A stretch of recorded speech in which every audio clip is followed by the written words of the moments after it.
Alors ici dans Academy, vous avez soit le choix de créer une communauté qui est rattachée à votre formation. Donc là, dans ce cas, vous allez dans formation, dans l'onglet communauté, vous créez une communauté qui est rattachée à votre formation. Ou alors, vous pouvez créer une communauté indépendante. Donc vous allez dans communauté, et on va en créer une ensemble. Donc créer une communauté. Ici par exemple, je vais créer la guide des formateurs. Et donc je viens de créer ma communauté. Je peux aller dans communauté, modifier le design, changer les couleurs. Je peux aller dans général, changer la description. Je peux y ajouter une image. On va faire ça. Voilà, je viens d'ajouter les images, je valide les modifications. Ensuite, on peut voir à quoi ressemble la communauté. Donc ici, vous arrivez dans un bel espace où vous pouvez créer des posts, voir les discussions qui sont en cours. Vous pouvez créer des groupes avec différents fils de discussion. Donc c'est un bel espace pour votre communauté. Ce qu'on peut faire, c'est même ajouter un peu de gamification. Pour ça, on va simplement aller dans les paramètres. On va rajouter de la gamification. Je vais utiliser des listes de badges existantes.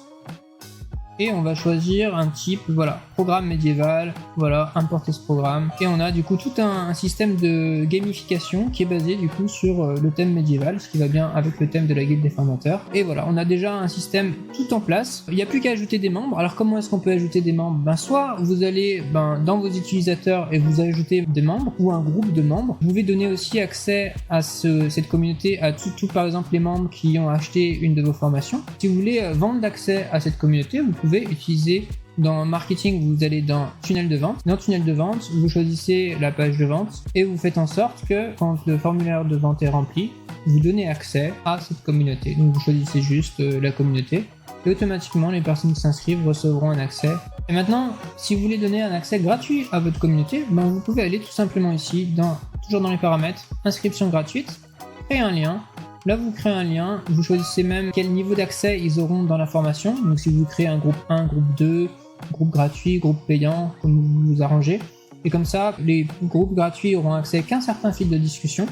Et vous pouvez faire en sorte que seul le groupe 2, le groupe payant, aura accès au reste des fils de discussion. Donc là, vous allez pouvoir créer un lien ou créer un formulaire. Et vous pouvez même limiter le nombre de personnes qui peuvent utiliser ce lien pour s'inscrire. Si vous voulez par exemple avoir 50 personnes qui s'inscrivent gratuitement et après que ce soit une communauté payante, vous pouvez le faire. Donc voilà comment créer une communauté avec LearnyBox. Pour ce qui est de LearnyBox, si vous voulez tester LearnyBox, je vous mets un lien en description, toujours un lien affilié, mais celui-ci vous donne accès à 3 mois gratuits, ce que vous n'avez pas si vous passez directement par le site. Avec le forfait Learny Essentiel, vous avez accès à une communauté, c'est pas indiqué ici, sur cette page spéciale qui a été faite pour vous. Mais le forfait essentiel vous donne accès à une communauté, donc vous pourrez créer, comme je viens de le faire ici, une communauté.